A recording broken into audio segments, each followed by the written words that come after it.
সময় 2022। আমার ভাইয়ের নাম মারুফ। দীর্ঘদিন যাবৎ সে আমাদের যশোরের একটি স্থানীয় বাজারে ভালো ব্যবসায়ী হিসেবে পরিচিত। সবাই এক নামে চেনে। যেহেতু অনেক পুরনো ব্যবসা এবং সময়ের সাথে সাথে ব্যবসার পরিধি বৃদ্ধি পেয়েছে, সেই কারণে ধন সম্পদও বৃদ্ধি পেতে থাকে। সবকিছু ভালোই চলছিল। ভাইয়ের 2 সন্তান ছিল।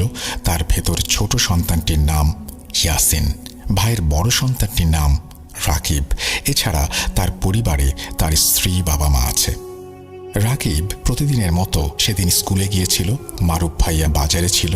প্রতিদিনের মতো ইয়াসিন দুপুরবেলা টিভি দেখছিল এবং তার মা রান্না করছিল। সে যে রুমে টিভি দেখছিল, রুমটা ছিল 2 তলায়। টিভি দেখতে দেখতে ইয়াসিনের চোখ যায় জানলার থাই গ্লাসে।